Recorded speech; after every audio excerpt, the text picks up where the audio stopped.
Привет, друзья! Сегодня мы побываем в кайф-бургере от Моргенштерна и посмотрим, чем там кормят.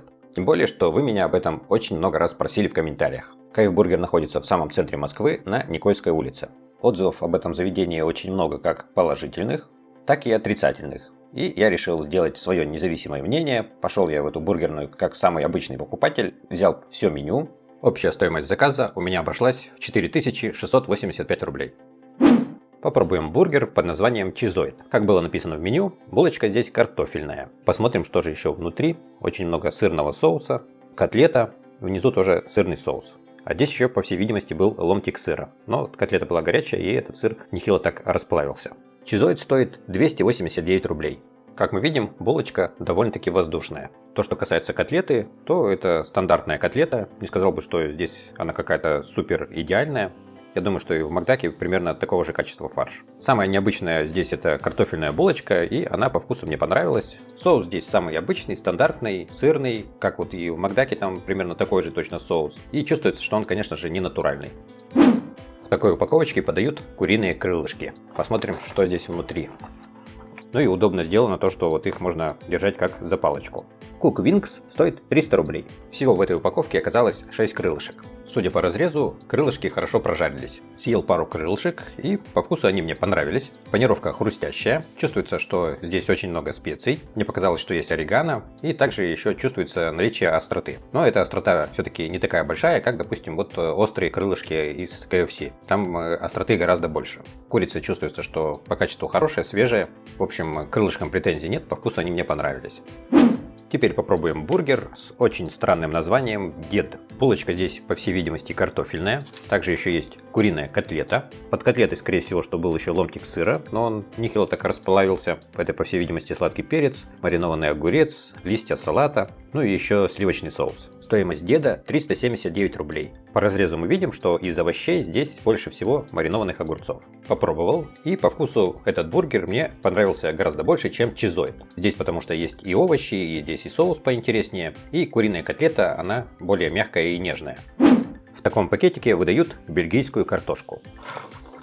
По сути дела, это картошка фри, но просто вот она порезана таким вот необычным образом. Порция бельгийской картошки стоит 470 рублей. Если сравнить эту картошку с обычной картошкой фри, то сразу же, что я почувствовал, корочка более зажаристая. Она более толстая и она более хрустящая. Также еще чувствуется наличие небольшого количества приправы, потому что ощущается небольшая острота, но ее совсем немного здесь. Единственное, что меня не особо порадовало в этой картошке, это цена и то, что не вся форма идеальная. Еще я взял все соусы, какие были в наличии, это фирменные соусы. И одна вот такая баночка стоит 50 рублей. И, как оказалось, все эти соусы включают в цену вместе с бельгийской картошкой. Итого, получается, бельгийская картошка стоит не 470, а 170 рублей. Но мне думается, конечно, было бы лучше, если бы эти соусы вносили бы в чек отдельно, и тогда бы вот такой бы путаницы не было. Для начала попробуем соус, который называется дзадзики. Дзадзики – это греческий соус, который готовится на основе йогурта. Также туда еще добавляется чеснок, тертый огурец, и здесь, по всей видимости, добавлена еще и зелень. Попробую с этим соусом картошку. Очень даже приятный по вкусу оказался этот соус. Мне так показалось, что огурец здесь маринованный, потому что что-то такое маринованное чувствуется во вкусе. И вот с картошечкой идет прям вообще замечательно. Этот соус носит название васаби-сгущенка. И когда вот с ним пробуешь картошечку, то получается такой горько-сладкий вкус. Мне кажется, все-таки для картошки этот соус не очень хорошо подходит. Хотя вот, в принципе, если вот чуть-чуть вот так вот для разнообразия, то можно и с ним картошку поесть. Но вот, например, много картошки я бы с ним есть не стал. Попробуем бургер посерьезнее. То, что он посерьезнее, уже говорит тот факт, что он идет в коробочке. Название El Problema. Посмотрим, что здесь у нас внутри. Булочка, соус, говяжья котлета, листья салата. Здесь вот тоже, по всей видимости, был ломтик сыра еще какие-то овощи есть, и нижняя часть булочки покрыта соусом. Стоимость El Problema 449 рублей. По разрезу видно, что котлета здесь довольно-таки толстенькая. Этот бургер позиционируется как острый, и на самом деле он действительно очень-очень острый. Причем основная острота не сверху вот какой-то соус, он практически не острый. Вся основная острота внизу. Написано, что он идет с аджикой, но мне кажется, это не аджика, острый перец чили находится. Котлета здесь уже идет с говядиной, поэтому она более жесткая и попадаются жилы. Если, скажем, его сравнить с куриным бургером, который был вот до этого под названием Дед, то Дед мне понравился гораздо больше. Этот соус носит очень интересное название «Тысяча островов». Делается на основе майонеза и кетчупа. Также туда еще добавляется рубленый сладкий перец, ну и для остроты добавляется еще и острый перец. Больше всего в этом соусе чувствуется наличие майонеза и сладкого перца. Ну и еще как послевкусие чувствуется небольшая острота. Я думаю, что к картошке этот соус вообще замечательно подходит. Мне, в общем, соус понравился. Из фирменных напитков есть чай. Это у нас персиковый чай. Для наглядности я его перелью в прозрачную чашку. Чай белый персик, стоимость 169 рублей. Как мы видим, этот чай очень-очень прозрачный. Написано было, что это еще какой-то белый чай. Попробовал, вкус довольно-таки приятный, чувствуется персик. Я даже не смог определить, натуральный здесь персик или это какой-то ароматизатор. Но я думаю, скорее всего, что какой-то ароматизатор. Пьется этот чай в холодном виде. Это самый дорогой бургер под названием Аристократ. Булочка у этого бургера уже черного цвета, и он позиционируется как бургер для богатых. Посмотрим, что у него внутри. Стейк шатобриан. Он не особо большого размера. Также говяжью котлету. Здесь листья салата айсберг, соус и еще какие-то овощи. Аристократ стоит 689 рублей. Самое интересное в этом бургере вот этот стейк. Поначалу попробовав, я подумал, что это свинина, потому что мясо очень мягкое и нежное. Но погуглив, я прочитал, что это говяжья вырезка. Стейк этот идет хорошей прожарки и по вкусу мне понравился. Что же касается самого бургера в целом, то мне показалось, что здесь даже и говяжья котлета более качественная, чем вот те котлеты, которые были до этого. Потому что она была какая-то вот более нежная и мягкая. Здесь было гораздо меньше жил. Но он все-таки оказался суховатым. Снизу вот вроде бы много и соуса, и овощи есть, а вот сверху этого всего маловато. Маловато соуса. Если бы еще добавить соуса побольше, то было бы вообще отлично. Этот соус носит название сливочный ткемали. То есть берется какая-то кислая слива, что-то типа алычи. Все это перемалывается и потом добавляются еще специи. И получается вот такой соус. Попробую этот интересный соус. Мне кажется, такой соус не очень хорошо сочетается с картошкой, но я думаю, ради эксперимента его следует попробовать, но лично мне он как-то не особо зашел. На десерт можно попробовать печеньки с кремом манго-маракуйя. Причем срок хранения у этих печенек очень небольшой. Видимо, вот этот вот крем, он натуральный и его срок хранения всего лишь 3 дня. Печенье это похоже, что песочное, а песочное печенье делается на основе маргарина, поэтому оно очень жирное. Ну а крем вот этот вот манго-маракуйя, он очень-очень нежный и воздушный. Если его заморозить, то, я думаю, получится хорошее мороженое. Десерт этот мне понравился, я его спокойно докушаю дальше.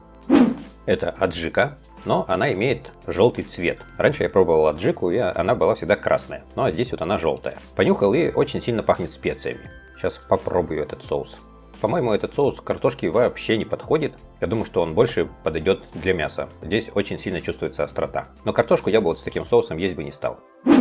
Теперь попробуем вегетарианский бургер. Называется он VG by Slava Merlo. Стоит 448 рублей.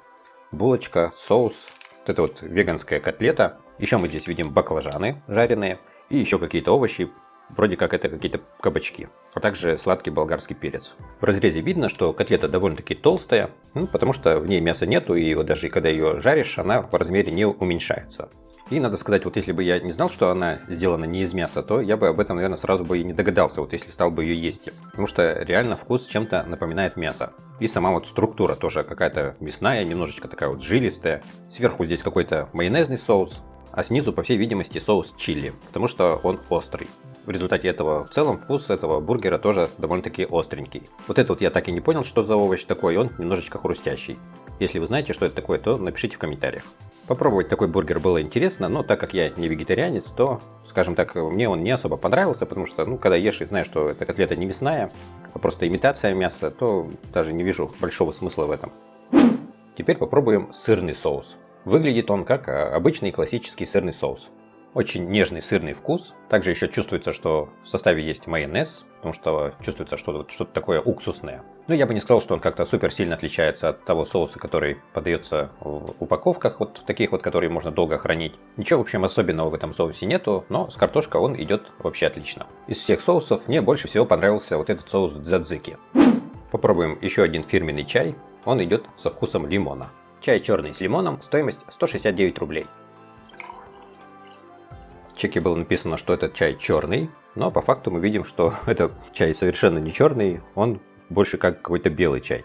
Попробовал этот чай, и во вкусе чувствуется очень-очень слабенький привкус лимона. И мне кажется, что это тоже полностью один ароматизатор, потому что вот ничего такого натурального я во вкусе не ощутил. Самым последним я решил попробовать бургер под названием Good Trip by Morgenstern. Посмотрим, что у него внутри. Очень много рукколы. Этот бургер позиционируется как очень грибной. Здесь есть белые грибы, есть шампиньоны и даже трюфели. Говяжья котлета, а внизу еще сыр, грибы, это уже видно, что шампиньоны, и еще грибной соус. Такой бургер от Моргенштерна стоит 666 рублей. По разрезу мы видим, что больше всего здесь место занимает котлета и булочка. Ну и грибов, надо сказать, тоже приличное количество здесь. Попробовал, и этот бургер мне не особо понравился. Потому что для меня все-таки вот лучше, когда грибы отдельно, а мясо отдельно. А сочетание мяса с грибами это что-то уже не то. Да и руккола, мне кажется, сюда не очень хорошо подходит. В общем, сочетание ингредиентов здесь совершенно не на мой вкус. Поэтому я бы вот еще раз такой бургер бы не купил.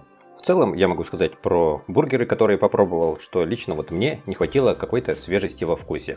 А свежесть во вкусе обычно дают свежие овощи, такие, например, как огурцы и помидоры. Если в некоторые бургеры добавить вот бы свежих огурцов, помидорчиков, то по моему вкусу было бы гораздо лучше. Печеньки с банановым кремом. Кроме печенек здесь еще виднеется жареный арахис, а также, по всей видимости, есть еще такая жиденькая карамель. Печеньки крем-банан, стоимость 199 рублей. Этот десерт имеет слишком приторный вкус, потому что здесь есть еще и карамель, а также вот этот вот банановый крем, он очень сладкий. Поэтому вот просто так этот десерт не поешь. Нужно обязательно его каким-то напитком несладким, желательно запивать. Жареный арахис здесь хороший, а печеньки тоже очень рассыпчатые. По всей видимости, они сделаны из маргарина, муки и получается что-то типа песочного печенья. Десерт манго-маракуйя мне понравился больше, чем этот. Теперь попробуем чай под названием Габба от Дена.